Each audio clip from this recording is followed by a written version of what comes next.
বিকাশের মাধ্যমে, নগদের মাধ্যমে, রকেটের মাধ্যমে, এক কথায় মোবাইল ব্যাংকিং লেনদেনের ক্ষেত্রে কোম্পানি কর্তৃক নির্ধারিত যে টাকাটা সার্ভিস চার্জ হিসেবে কেটে নেওয়া হয় এটি সম্পূর্ণ বৈধ আছে, নাজায়েজ নয়। দেখতে পারেন সুনানে ইবনে মাজাহ 2443 নং হাদিস এবং বাদায়ুস সানায়ে 4 নং খণ্ড 16 নং পৃষ্ঠা, আদ-দুরুল মুখতার 9 নং খণ্ড 7 নং পৃষ্ঠা ও 9 নং খণ্ড 62 নং পৃষ্ঠা, আল হিদায়া 3 নং খণ্ড 293 নং পৃষ্ঠা, ফতুয়ায়ে মাহমুদিয়া 25 নং খণ্ড 107 নং পৃষ্ঠা।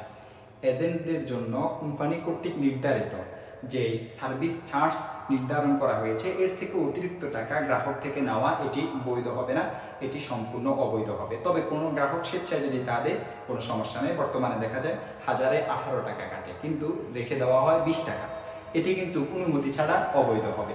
দেখতে পারেন সুনানে তিরমিজি 1337 নং হাদিস এবং আব্দুল মুখতার 5 নং খণ্ড 362 নং পৃষ্ঠা এবং আল বাহরুর রায় 6 নং খণ্ড 262 নং পৃষ্ঠা।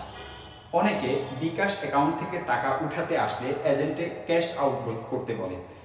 ক্যাশ আউট করলে কোনো সমস্যা নেই, কিন্তু ক্যাশ আউটের পরিমাণ বেশি হলে তাকে সেন্ড মানি করতে বলে এবং প্রতি হাজারে 20 টাকা রেখে দেয় অথবা 15 টাকা রেখে দেয়, অথচ অফিসের নির্ধারিত চার্জ হচ্ছে 5 টাকা।